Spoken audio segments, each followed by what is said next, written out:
Presiden Prabowo Subianto melanjutkan rangkaian kunjungan kerjanya ke luar negeri dengan tiba di Ottawa, Kanada, usai menghadiri sidang Majelis Umum Perserikatan Bangsa-Bangsa di New York, Amerika Serikat. Kehadiran Prabowo di Kanada dijadwalkan untuk menyaksikan penandatanganan Perjanjian Kemitraan Ekonomi Komprehensif Indonesia-Kanada atau ICA-SEPA, serta menggelar sejumlah agenda diplomatik tingkat tinggi. Kedatangan Prabowo di Bandara Internasional McDonald Chartier, Ottawa, berlangsung pada Rabu, 24 September 2025, sekitar pukul 13.33 waktu setempat. Presiden terlihat mengenakan jas biru dipadukan dengan peci hitam. Ia didampingi oleh Sekretaris Kabinet Teddy Indrawijaya.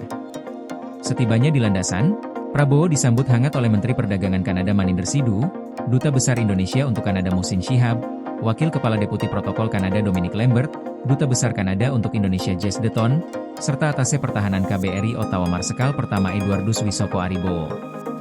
Usai menyalami satu persatu pejabat yang hadir, Presiden melanjutkan perjalanan menuju lokasi pertemuan resmi. Agenda pertama di Ottawa adalah kunjungan ke Rideau Hall untuk bertemu dengan Gubernur Jenderal Kanada, Mary Simon. Pertemuan ini menjadi simbol hubungan baik kedua negara yang telah terjalin sejak lama. Selanjutnya, Prabowo diagendakan menggelar pertemuan TT-ATT dengan Perdana Menteri Kanada, Mark Joseph Carney, di West Block Parliament Hill.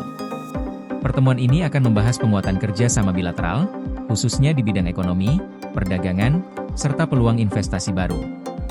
Masih di Kompleks Parlemen Kanada, Presiden Prabowo akan menyaksikan langsung penandatanganan Perjanjian ICA-SEPA bersama Perdana Menteri Carney.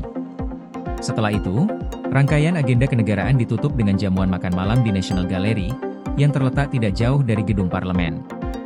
Perjanjian ICA-SEPA sendiri telah dirundingkan sejak 21 Juni 2021. Setelah melalui beberapa putaran negosiasi, kesepakatan diselesaikan pada November 2024. Implementasi yang ditandatangani pada 2025 ini diharapkan dapat meningkatkan volume perdagangan kedua negara secara signifikan. Dari sisi ekspor, Indonesia mengandalkan komoditas utama seperti karet alam, produk otomotif, kakao, serta mesin dan peralatan. Sementara itu, Kanada mengekspor ke Indonesia sejumlah komoditas penting, di antaranya gandum, pupuk kimia, palp kayu, kacang kedelai, serta logam mulia. Melalui kerjasama ini, kedua negara optimistis hubungan perdagangan dan investasi akan semakin erat, membuka lapangan kerja baru, serta memperkuat ketahanan ekonomi masing-masing. Setelah menyelesaikan seluruh agenda di Kanada pada hari yang sama, Presiden Prabowo dijadwalkan bertolak menuju Belanda untuk melakukan pertemuan dengan Raja Belanda, Willem Alexander.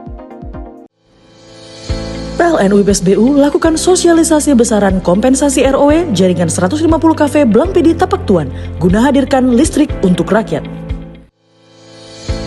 UP2B Kaltimra, pastikan keandalan listrik untuk rakyat melalui strategi operasi adaptif dan skema pertahanan sistem.